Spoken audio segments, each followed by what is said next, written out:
을 위해서 특별히 기도해야 되는 시기고, 또 6월 달에 도우셨던 하나님의 위대한 손길을 다시금 회상하며 감사하고, 또 우리 하나님만이 우리 모든 공동체의 구원자가 되심을 고백할 수 있는 귀한 시간이 됩니다.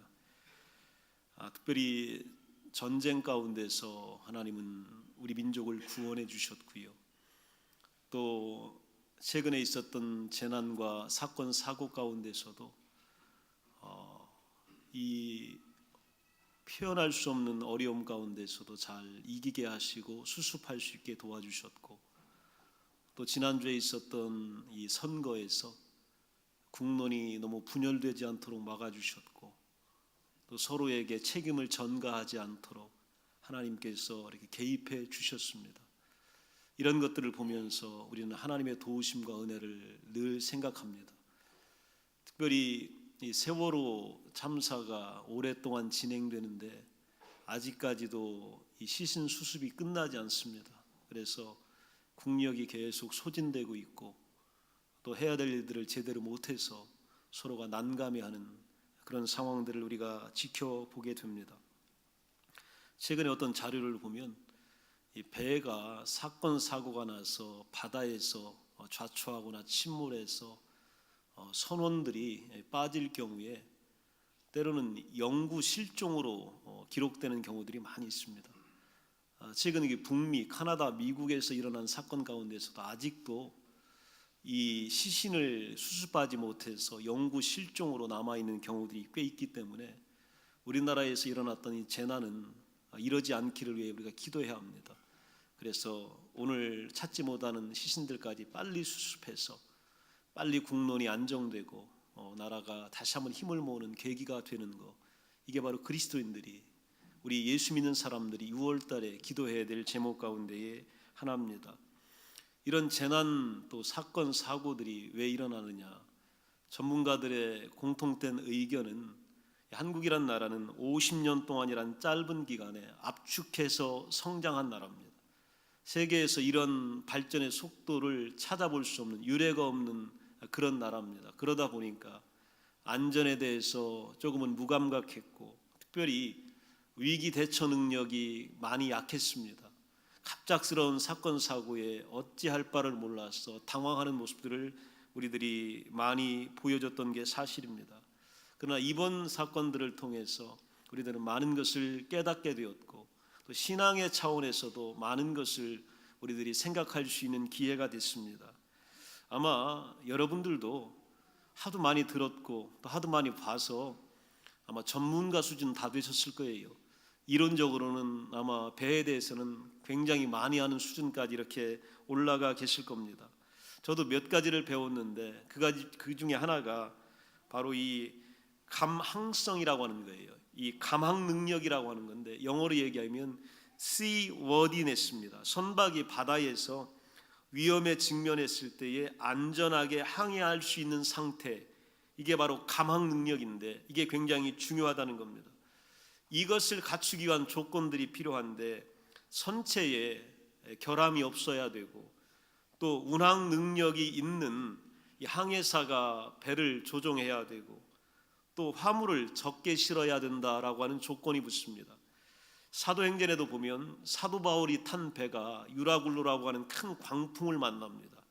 그래서 어찌할 바를 모르고 또 당황하게 됩니다. 그리고 또 때로는 요나가 탔던 배가 또 풍랑을 만나서 그들이 당황하게 되는데, 그들이 광풍을 만났을 때 처음 대처했던 방법은 배에 있었던 화물을 바다에 던지는 겁니다. 그래서 배를 가볍게 함으로 광풍에서 견딜 수 있는 능력을 갖추자라고 하는 시도들을 하는 것을 성경에서 보게 됩니다. 성경이 또 특별히 우리들에게 많은 것을 가르쳐주고 있지만, 이 배가 준수해야 되는 원칙이 있는데 자주 위반되는 것 중에 하나가 바로 화물을 너무 많이 실는다는 거잖아요. 화물을 너무 많이 실어서 초과하게 되고, 또 무게가 넘쳐나게 되고, 또 화물을 적당하게 실어도 이 위치를 잘못 선정해서 잘못된 곳에 선적하게 되면 위험하게 된다라고 하는 것을 우리는 이번에 알게 되었습니다. 그러나 또 한 가지 깨닫게 된 게 있는데, 배는 우리가 볼 수 있는 수면 위보다 아래쪽이 무거워야 한다는 원칙입니다. 이게 전문 용어로 밸러스트라고 하는 용어입니다. 위보다 아래가 무거워야 된다라고 하는 것인데, 이 밸러스트 원칙은 배를 조종하는 이 선장이나 선원들에게만 필요한 것이 아니라 오늘 우리 신앙인들에게도, 예수 믿는 사람들에게도, 인생 가운데서도, 믿음 가운데서도 굉장히 중요한 원칙입니다. 영적인 무게중심이 보이는 것보다는 보이지 않는 곳에 있다는 얘기입니다.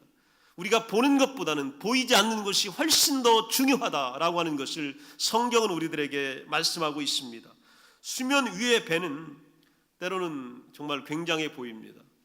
우리 시드니 하버 또 오페라하우스 옆에 가보면 큰 배들이 들어와요. 오래된 배들도 있고 멋진 배들도 있고 또 엄청난 크루즈가 들어와 있을 때가 있습니다. 거기 보면 거기 달려있는 돛, 때로는 보이는 갑판, 또 반들반들 윤이 나는 철제 난간, 정말 멋이 있어요. 야, 멋지구나, 굉장히 크구나, 화려하구나, 또 안전해 보이구나 라고 하는 것을 저희들이 봅니다. 그러나 배를 항해가 가능하게 하는 것은 보이는 것이 아니라 수면의 아래 보이지 않는 곳에 있다라고 하는 것을 우리는 이번 기회를 통해서 배운 겁니다. 우리가 보는 그게 배의 전부가 아니라 보이지 않는 그곳이 더욱더 중요하다는 거예요. 거기서 실제적인 능력이 나타난다는 것을 우리가 알게 되었습니다. 항해하는 배에 있어서 이 단 하나의 압도적인 원인 때문에 일어나는 사고는 거의 없다고 합니다. 미국 스트레이트 리뷰지가 이런 얘기를 했습니다. 보통 여러 요인들이 존재하고 또 개별적으로는 그렇게 중요하지 않은 것들이 합쳐져서 치명적인 결과를 야기시킨다고 합니다. 이것들을 가리켜서 전문 용어로 퍼펙트 스톰, 완벽한 폭풍우, 최악의 폭풍우라고 합니다. 동시에 발생하면 개별적으로 크게 위험하지 않지만 한 번에 발생하면 최악의 결과를 가져오는 사건이나 요인들을 가리켜서 퍼펙트 스톰. 여러분, 왜 배에만 이런 경우가 있겠습니까? 우리 신앙에도요, 별거 아닌 일들, 그동안 우리가 가볍게 넘겼던 일들, 아무것도 아닌 일들이요, 어느 시점에 한 번에 몰려오거나 때로는 피할 수 없는 상황에 오거나 그렇게 되면 최악의 폭풍우가 됩니다. 그리고 어마어마한 폭풍우가 되고 완벽한 폭풍우가 되어서 어찌할 바를 모르게 됩니다. 여기에 걸리게 되면요, 그 어떤 큰 배도 좌초하게 된답니다. 제가 아는 상식으로는요, 삼각파도라는 것이 있는데 이 삼각파도에 걸리면 어떤 큰 배도 다 침몰하게 되어 있답니다. 삼각파도가 밀려올 때에 퍼펙트 스톰, 완벽한 폭풍우, 최악의 폭풍우가 우리 인생과 신앙에 몰려온다면 여러분, 우리 어떻게 해야 될까요? 이걸 어떻게 이겨나갈 수가 있을까요? 두 가지 경우가 반드시 일어날 수 있습니다. 무엇으로 우리는 항해하며 무엇으로 이겨나갈 수가 있을까요? 신앙인의 항해 능력, 이 감항 능력은 오늘 성경이 알려줍니다. 예수님은 의문과 두려움에 있었던 제자들에게 사도행전 1장 8절에 이렇게 말씀하십니다. 오직 성령이 너희에게 임하시면 너희가 권능을 받고 예루살렘과 온 유대와 사마리아와 땅끝까지 이르러 내 증인이 되리라. 성령이 오시리라, 이렇게 말씀하십니다. 도대체 성령이 뭐길래 성령이 오시면, 성령이 임하게 되면 이러이러한 일들이 일어나게 될 것이다 말씀합니다. 성령이 오시리라 하신 대로 2장에 보면 2절에 호련히 하늘로부터 급하고 강한 바람 같은 소리가 있어 그들이 앉은 온 집에 가득하며, 3절에 보면 마치 불의 혀처럼 갈라지는 것들이 그들에게 보여 각 사람 위에 하나씩 임하여 있더니, 4절에 보면 그들이 다 성령의 충만함을 받고 성령의 말하게 하심을 따라 다른 언어들로 말하기를 시작하니라. 성령이 오시리라 예수님 말씀하셨고, 성령이 왔더니 이런 일들이 발생하게 됩니다. 오늘이 바로 이 성령이 오신 것을 기념하는 성령 강림주일입니다. 마가의 다락방에 예수님은 이미 하늘로 승천하시고 오늘 의지할 바를 몰라서 두려워하고 있던 제자들과 사도들에게 오순절날에 성령이 오셨습니다. 성령은 어떤 것이냐면 하나님의 거룩한 영입니다. 영어로 홀리 스피릿입니다. 하나님의 영이 우리 인간에게 육체 가운데 오신 거예요. 하나님이 떠나신 예수님을 대신하여 성령 가운데 우리에게로 찾아오신 것, 이게 바로 성령이 오신 겁니다. 또 하나의 하나님께서 우리 몸 가운데에, 우리 마음 속에, 우리 혼 속에 찾아오신 것, 이것이 바로 성령이 우리에게 오셨다는 얘기입니다. 고린도전서 3장 16절에 보게 되면 너희가 하나님의 성전인 것과 하나님의 성령이 너희 안에 계시는 것을 알지 못하느냐, 이렇게 말씀하십니다. 예수 믿었다라고 하는 것은요, 하나님의 성전이 이곳에 지어진 걸 말하는 겁니다. 우리 육체와 몸 속에 하나님께서 거하신다는 얘기고 성령이 우리 안에 늘 함께 하신다는 것을 의미합니다. 성령을 받은 사람들이요, 몰라보게 바뀝니다. 성령이 뭔데 성령이 오셨더니 사람을 바꿉니다. 기사와 표적이 나타나요. 병들었던 사람들이 치유함을 받습니다. 귀신 들렸던 자들이 귀신으로부터 자유함을 누리게 되고, 또 죄지은 자들이 회개하고 용서를 구하게 되고, 또 감옥에 가둬놨는데 옥문이 열려서 하나님의 제자들이, 예수 그리스도의 사도들이 그냥 걸어서 나오는 역사들이 일어나게 됩니다. 또 모든 물건을 서로 통용했다. 이게 가능한 걸까요? 우리 인간 세계가 이상적으로 늘 공산주의를 얘기하고 완벽한 사회주의를 이야기하지만 내 물건을 다른 사람과 함께 나누며 쓴다, 거의 불가능한 얘기예요. 그런데 성령을 받으니까 사람들이 이 일이 가능해집니다. 자기의 재산과 소유를 팔아 각 사람의 필요를 따라 나누어 줬다. 내가 오늘 그렇게 고생해서 번 재산들을요, 다른 사람들을 위하여 팔아서 나누어 줬다. 이런 일들이 교회 공동체에 예수 믿는 사람들 가운데 일어났다는 얘기예요. 날마다 마음을 같이하여 성전에 모이기를 힘썼다 하는 얘기입니다.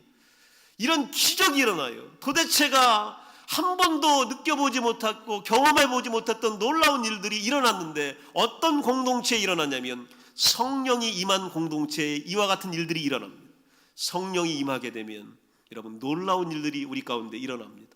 오늘 성령이 여러분 가운데 거하시게 되고 충만하시게 되면 여러분이 한 번도 경험하지 못했던 위대한 세계가 펼쳐지게 될 줄로 믿습니다. 이게 바로 보이지 않는 세계예요. 우리는 눈으로 보는 세계만 보고 사는 거예요.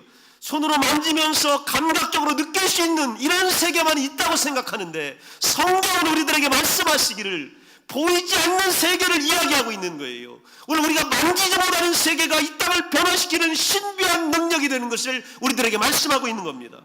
더 놀라운 것은요, 이 성령이 임하니까 핍박과 박해 앞에서 흔들리지 않고 당당해요. 예수님 계실 때도 도망 다니던 제자들, 숨어있던 제자들, 한마디 말도 못했던 제자들이요, 두려움이 없습니다. 그리고 막 복음을 전하게 되고, 또 밭을 팔아서 사도와 교회 앞에 내놓았다. 즉 바나바가 처음 이 일을 했는데 자기 전 재산을 팔아서 교회와 사도 앞에 내놓았다. 이게 가능한 일입니까? 이런 일들이 초대교회 공동체 가운데 일어납니다. 더한 것은요, 거짓말을 조작해서 덮어 씌우는 일들이 교회 내 밖에적으로 막 일어납니다. 그런데 이런 일을 당하고도 전혀 요동치 않았다는 거예요. 또 더한 것은 이런 거짓말을 만드는 거짓 증인들이 여기저기 있어 내가 했다, 봤다, 들었다라고 거짓말 증언하는데도 여기에 대해 분노하거나 증오하지 않습니다. 여기에 대해서 마음을 빼앗기지 않는다는 얘기예요. 첫 번째, 두 번째 물질적인 걸 나누는 거 하고요, 나에게 거짓말을 덮어 씌우고 거기에 동조하는 거짓 증인들이 생기는 거하고는 차원이 다른 얘기입니다. 왜 가능하냐면 사도행전 6장 15절에 보면 공회 중에 앉은 사람들이 다 스데반을 주목하여 보니 그 얼굴이 천사의 얼굴과 같더라. 도저히 참을 수 없는 상황에서, 견딜 수 없는 상황에서 그의 얼굴이 천사처럼 변했다는 거예요. 이게 가능합니까? 여러분에게 누군가가 오늘 모함하고 거짓말을 뒤집어 씌웠는데 내 얼굴이 천사처럼 빛나요. 그리고 거기 동조하는 사람들이 맞다고 거들어대요. 당신이 잘못했다고, 안 한 것도 했다고 하고 또 한 것도 안 했다고 거짓말하는데 우리 얼굴이 빛날 수 있겠어요? 그런데 그런 일들이 일어났다는 얘기입니다. 사도행전 7장 59절에 보면 그들이 돌로 스데반을 치니 스데반이 부르짖어 이르되 주 예수여 내 영혼을 받으시옵소서. 60절에 보면 무릎을 꿇고 크게 불러 이르되 주여 이 죄를 그들에게 돌리지 마옵소서. 돌을 들어 스데반이라고 하는 이 집사를 때려 죽이고 있는 상황이에요. 그 상황에서 스데반이 기도했다는 얘기입니다. 여러분, 그게 가능할까요? 그게 그렇게 쉬울까요? 60절에 보면 무릎을 꿇어서 기도하는데 그 기도의 내용을 보니까 자신을 위한 기도가 아니라 오늘 돌을 들어 자신을 죽이고 있는 사람들의 죄를 용서해달라고 하나님께 기도하고 있어요. 도대체 스데반이 어떤 사람이기에 이런 기도와 이런 행동과 이런 죽음도 두렵지 않는 일들을 벌이고 있을까요? 박해와 모함과 죽음 앞에서 얼굴이 천사처럼 빛나고 자기를 돌로 치는 사람들을 위해서 기도할 수 있다. 여러분, 묻고 싶잖아요. 무엇인가? 이거는요, 사람이 할 수 있는 일이 아닙니다. 성경에 보면 이런 일 한 사람이 하나 나와요. 누구냐면 예수님이. 예수님만 그랬어요. 그런데 스데반이 그래요. 그리고 제자들이 따라서 합니다. 이게 무슨 일이냐? 이유는 사도행전 6장 3절이 말합니다. 성령이 충만한 사람이었다. 성령이 충만한 사람은요, 이런 일이 가능합니다. 오늘 여러분에게 성령이 임하게 되면 오늘 놀라운 일들이 여러분의 몸속에서, 삶 속에서, 여러분의 주변에서, 가족 가운데 일어나게 될 줄로 믿습니다. 성령이에요. 이 성령이 오게 되면요, 오늘 암덩어리도 치유될 줄로 믿습니다. 이건 여러분 우리가 고치는 것이 아니라 하나님의 영이 고치시는 겁니다. 성령이 임하게 되면 가난한 자도 부유케 되게 됩니다. 성령이 임하게 되면 지혜로워지고 충만해지고 또한 그 영이 우리를 살리게 되는 겁니다. 성령이 임한 사람, 이런 사람은요, 인생의 바다를 안전하게 항해할 수 있는 이 감항 능력, 그 퍼펙트한 스톰을 이길 수 있는 능력을 소유하게 됩니다. 그리고요, 어떤 상황에서도 두려워하지 않는 놀라운 일들이 일어나게 됩니다. 수면 아래에 보이지 않는 영역과 세계를 보고 있는 것, 이게 바로 성령의 사람입니다. 눈앞에 보이는 세계가 전부가 아닌 또 다른 중요한 세계를 보는 것, 이게 바로 성령의 능력입니다. 우리 예수 믿는다는 건요, 보는 세계만 얘기하는 거 그거 아닙니다. 그거 별거 아니에요. 오늘 하나님은 어떤 세계를 이야기하냐면 보이지 않는 세계를 말하고 있습니다. 오늘 여러분이 사는 현재를 말하는 것이 아니라 여러분이 아직 살아보지 못한 영혼을 이야기하는 거예요. 여러분이 직면하는 죽음을 이야기하는 것이 아니라 우리가 죽음을 넘어서 평생 하나님께 살아가고 있는 영원한 세계를 말씀하고 있는 거예요. 이건 어떤 사람만이 경험하냐면 성령을 경험한 사람만이 볼 수 있는 세계입니다. 우리 성령을 경험하시길 바랍니다. 충만하시길 바랍니다. 보이지 않는 세계가 더 중요합니다. 그게 진짜예요. 오늘 눈으로 보는 세계, 눈으로 보는 교회가 전부가 아니라 보이지 않는 하나님의 교회가 더 중요하고 여러분의 보이지 않는 인생들이 더 중요한 거예요. 보이지 않는 영원한 세계가 보이는 현재보다 훨씬 더 중요합니다. 완벽한 최악의 폭풍이 몰아쳐도 전혀 당황하거나 요동하지 않는 이유는요, 성령이 있을 때 가능합니다. 여러분, 성령 받은 사람은 이 일이 가능합니다. 성경은 인간을 세 부분으로 나눕니다. 영, 스피릿, 혼, 소울, 몸, 보디로 나누어져 있다고 말합니다. 인간은 세 부분인데 데살로니가전서 5장 23절에 보면 평강의 하나님이 친히 너희로 온전히 거룩하게 하시고 또 너희 온 영과 혼과 몸이 우리 주 예수 그리스도 강림하실 때에 흠없게 보존되기를 원한다. 우리 몸은 영과 혼과 이 육으로 구분되어져 있습니다. 그럼 어떻게 구분되느냐? 여러분 쉽게 말하면요, 이 전기불 한번 보세요. 전기가 전구를 통해서 빛이 확 난단 말이에요. 그럼 빛이 나는 그 원인이 뭐냐는 얘기예요. 빛 가운데 뭐가 흐르기 때문에, 이 전구에게 뭐가 흐르기 때문에 빛이 나냐면 그 안에 전기가 흐르기 때문에 빛이 나는 거예요. 이 전구는 전기를 받아서 빛을 비추는 겁니다. 전기가 뭐냐면 그게 바로 영이에요. 오늘 빛을 비추는 저 발광체, 저 대상이 바로 뭐냐면 우리가 가지고 있는 혼입니다. 지성, 감성, 때로는 의지력, 때로는 정신, 마음, 이것이요 영을 받아서 혼이 빛을 내는 거예요. 그럼 우리 육체는 뭐냐면요, 이게 바로 전선입니다. 육체를 통하여 영이 흐르게 되는 거예요. 그리고 혼과 영이 만나게 되면 우리에게 빛이 비추게 되는 겁니다. 하나님은 지금 이 얘기를 말씀하시는 거예요. 어떤 사람들은요, 영 없이 혼만 가지고 살려고 그래요. 정신만 가지고 살려고 하고 마음만 가지고 살려고 해요. 본인은 목숨만 가지고 살려고 해요. 그런데 그걸 가능하게 하는 것이 바로 뭐냐면요, 영이 흘러야 됩니다. 이게 바로 성령입니다. 성령이 흐르게 되면요, 이게 우리 몸을 통해서 역사하게 되는 거예요. 성령은요, 우리의 몸을 살리고 우리의 혼까지도 강건하게 합니다. 혼은 우리 인격이 거하는 곳입니다. 여러분이 얘기하는 지성, 감성, 의지, 생각, 마음, 정신, 이게 다 혼입니다. 애정, 욕망, 느낌, 감각, 이게 전부 다 혼에 속해 있는 겁니다. 사람에게는 육체와 혼 말고 또 하나의 영역이 있습니다. 이 영역이 바로 뭐냐면 영의 영역입니다. 하나님을 알지 못하는 자들은 이걸 모르는 거예요. 혼이 오늘 살기를 원하는데 혼을 살리는 이 공급처를 모르는 거예요.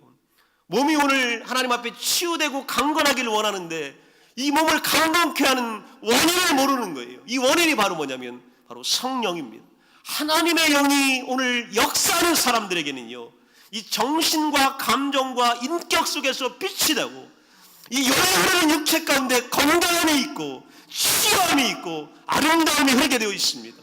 오늘 하나님의 영이 흐르는 여러분들의 얼굴과 육체 가운데 빛이 날 줄로 믿습니다. 그래서 스데반의 얼굴엔 빛이 난 거예요. 영이 그 육체로 하여금 빛이 발광하도록 만들어주는 겁니다. 하나님의 영이 있으면요, 오늘 우리의 육체는 노쇠한다 할지라도 건강의 빛이 흘러나오게 될 줄로 믿습니다. 이게요, 아름다움의 빛입니다. 따라올 수 없는 놀라운 빛이 흐르게 되어 있습니다. 사람에게는 바로 육체와 혼 외에 또 하나의 영이 있음을 말씀하여 줍니다. 우리의 혼은 영의 지배를 받아야 하나님 또 내 구주를 기뻐할 수 있습니다. 누가복음 1장 47절에 보면 오늘 이 혼이, 우리의 마음이요, 영적인 세계에 압도당하고 영과 하나가 되어야 하나님을 알아보게 되는 거예요. 세상 사람들은요, 하나님의 영이 없기 때문에 하나님을 아무리 증거해도, 그리스도를 증거해도 그리스도가 누구인 줄 모르는 거예요. 그러나 하나님의 영이 있는 자들에게는요, 그리스도를 알게 하시고 그리스도를 기뻐하게 하며 찬양하는 놀라운 능력이 영 가운데 퍼지게 되는 겁니다. 이 영은요, 보이지 않는 세계입니다. 특별히 요한복음 4장 23절에 보면 참으로 예배할 수 있다 이렇게 말합니다. 하나님을 경배하는 존재에게는 영이 있습니다. 오늘 하나님을 경배한 존재들에게 하나님의 영이 흐르고 있다. 이거는요, 어마어마한 것을 우리가 소유한 것입니다. 고린도서 4장 12절에 보면 그러므로 너희도 영적인 것을 사모하는 자인지 교회의 덕을 세우기 위하여 그것이 풍성하기를 구해라. 우리 보고 하나님 뭐라고 하셨냐면 세상의 것 그렇게 추구하기보다는요, 영적인 것을 사모하라는 거예요. 그래서 영적인 것이 우리 안에 풍성하여지도록 간구하라는 겁니다. 이게 바로 여러분 혼보다 육보다 더 중요한 거예요. 영적인 것을 사모해서 풍성해지면요, 모든 것에서 아름다움이 흐르는 거예요. 모든 것에서 하나님의 선함이 우리 가운데 흐르기 때문입니다. 15절에 보면 그러면 내가 어떻게 할까? 내가 영으로 기도하고 또 마음으로 기도하며 내가 영으로 찬송하고 또 마음으로 찬송하리라. 영으로 기도하니까 혼이 함께 기도하고 영으로 찬송하니까 우리의 혼이 함께 찬송하고 이게 바로 영혼이 함께 가는 겁니다. 가장 아름다운 삶은요, 영혼이 이렇게 함께 가는 거예요. 하나님의 영이 우리 혼과 함께 똑같이 가는 거, 이게 가장 축복된 삶이에요. 이걸 막을 자가 없는 것입니다. 고린도전서 2장 10절에 보면 오직 하나님이 성령으로 이것을 우리에게 보이셨으니 성령은 모든 것 곧 하나님의 깊은 것까지도 통달하시느니라. 하나님을 우리가 어떻게 아느냐, 하나님의 계획을 감히 인간이 어떻게 아느냐, 알 수 있는 이유가 있고 아는 방법이 있는데 하나님의 영이 있는 사람은 하나님의 것을 통달한다 이렇게 말씀하시는 거예요. 그래서요, 영적인 사람은요, 다른 사람이 모르는 걸 아는 거예요. 여러분 이걸 믿으십니까? 여러분 기도하는 사람은요, 다른 사람이 깨닫지 못하는 걸 깨닫는 거예요. 하나님의 영이 있는 사람은요, 혼과 육으로 사는 사람들이 따라올 수 있는 세계를 걸어가고 있는 거예요. 성령은 우리에게 이런 일을 합니다. 하나님의 깊은 거 세상은 몰라요. 그런데 우리는 알 수 있단 말이에요. 하나님의 깊은 것이 무엇이냐? 오늘 고린도전서에 보면 눈으로 보지 못하고 귀로 듣지 못하고 사람의 마음으로 생각하지도 못하는 게 있다는 얘기입니다. 하나님의 위대한 세계 가운데는요, 눈으로 안 보이는 세계가 더 크다는 얘기예요. 귀로 듣지 못하는 세계가 더 많다는 얘기입니다. 사람의 마음으로 사람의 지혜로 생각하지도 못하는 세계가 더 넓게 위대하게 펼쳐져 있다는 얘기예요. 이런 세계를 누가 보느냐면 홀리 스피릿, 성령이 우리 안에 거하는 사람은 이 세계를 바라보게 되는 겁니다. 그리고 이 세계에 통달하게 되는 거예요. 그러면 이 땅에 어떠한 폭풍과 밀려와도 요동하지 않습니다. 박해, 모함, 거짓 증인 이런 것들 때문에 우리의 믿음이요 주눅들지 않습니다. 왜냐하면 우리는 하나님의 세계와 교통하고 있잖아요. 하나님의 신비로운 영이 우리 안에 지금 거하고 있잖아요. 이런 존재들은요 놀라운 존재가 되는 겁니다. 하나님의 새로운 피조물이 바로 이렇게 되는 겁니다. 그렇기 때문에 고린도전서 2장 12절에 보면 우리가 세상의 영을 받지 아니하고 오직 하나님으로부터 온 영을 받았으니 이는 우리로 하여금 하나님께서 우리에게 은혜로 주신 것들을 알게 하려 하심이라. 오늘 예수 믿는 사람들에게는 세상의 영이 아니라 죽는 영이 아니라 오늘 죄 짓게 만드는 영이 아니라 살리는 영이 우리 안에 와 있습니다. 영원한 영이 우리 안에 와 있습니다. 거룩한 영이 우리 안에 와 있습니다. 그러므로 인하여서 우리가 알게 되는 것은 모든 것이 하나님의 은혜임을 알게 되는 거예요. 오늘 하루를 살아도 하나님이 여러분에게 은혜 주신 줄로 믿습니다. 오늘 여러분 앉아있지 못하는 사람이 세상에 얼마나 많은지 몰라요. 오늘 교회에 걸어 나오지 못하는 사람들이 얼마나 많은지 몰라요. 예배할 수 없는 자들이 이 땅에 얼마나 많이 있는 줄 모릅니다. 내일을 기약하지 못하는 자들이 이 땅에 얼마나 많은 줄 모릅니다. 그러나 하나님은 여러분을 하여금 기도하게 하시고 예배하게 하시고 오늘 나와서 앉아있을 수 있게 하시고 하나님의 거룩한 임재를 사모하는 놀라운 특권을 허락하여 주셨습니다. 이것이 바로 하나님의 일방적인 사랑이요 은혜요 축복입니다. 우리는 당신을 위하여 한 것이 아무것도 없습니다. 그런데 하나님은 일방적으로 우리를 찾아오시고 내려오시고 죽으시면서 사랑해 주셨습니다. 그리고 그 예수님이 천국에 다시 올라가시면서 우리에게 성령을 부어주셨습니다. 이 성령은 여러분을 도우실 것입니다. 여러분의 육체를 도우실 것입니다. 여러분의 일터를 도우실 것이며 여러분의 찬양과 사업을 도우실 것입니다. 그리고 여러분을 하여금 어떠한 일도 승리하도록 만들어 주실 줄로 믿습니다. 여러분 이거 받아야 삽니다. 이거 없으면 여러분 언젠가는 좌초합니다. 언젠가는 이 폭풍 위에 침몰하게 되어 있습니다. 그러나 성령의 사람은요 오늘 승리할 수 있는 줄로 믿습니다. 오늘 이 성령을 찬양하며 성령과 함께 충만한 삶이 되시기를 간절히 축원합니다. 다 같이 함께 일어나셔서 기도합니다.